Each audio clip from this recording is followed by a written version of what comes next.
so obafundisa ngokweshumi basafundisa incindezelo ebantwini ukuthi bagcinezela abantu ngama-tithes enebona bakhipha indawo most abafundisi bakhipha kweshumi hlobo bakhiphisa ama-spiritual son wawo bona bese bona bakhipha indawo mina ngakubalela uma kuthiwa kune-right yokukhuluma ngophela ngibuya kwi-level ephezulu yabo ngikubaleka ukuthi wena ukhipha mngane wami hayi mina ngukhiphi mina hayi ngusixoxo hayi mina ngukhiphi shuthi le nto le uma kuyicala ungephe kweshumi waye bangahlupheki bona ngoba phela bakhipha kweshumi abafundisi abaningi nqwaba yabo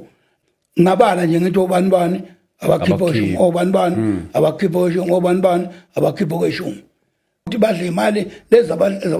zabafelokazi uJesu akale ngazo athi badle izinto abafelokazi zizayiphele so okweshumi kwingcindezi elethwa abafundisi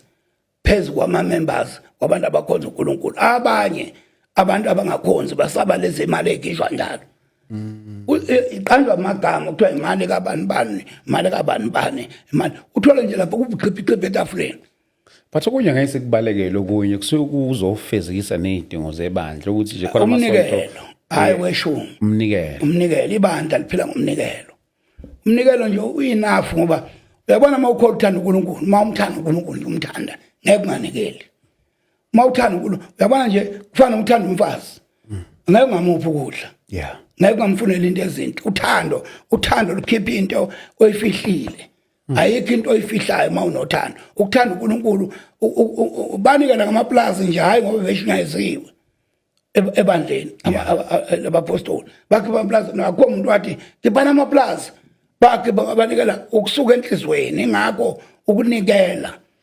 akube into esuka enhlizweni yomuntu ukuze umuntu angakhiphi asale ekhala futhi angatholi indawo thina abashumayeli namhlanje uvela umuntu ivesana elincane lithi umfelokazi wathatha amafutha wanikela ngawo umprofeti awuthatha mhlanje kwenza wofa umuntu thatha yonke into iphele kuphele konke ukudla bona baningi abantu abaqoliwe la emgwaqweni abathi ngabe nginendlu nganikela ngaNkulunkulu lapha nangu anginike indlu ngabe nginemoto nganikela ngaNkulunkulu lapha nangu anginike imoto kuhle mawunikela ngemoto usuka othandweni lwakho kunoma ngikushumayele lokho ukuthi uma ngani kwenza ukuthi uyesogweni cha okweshumi nje ku right kule ku Old Testament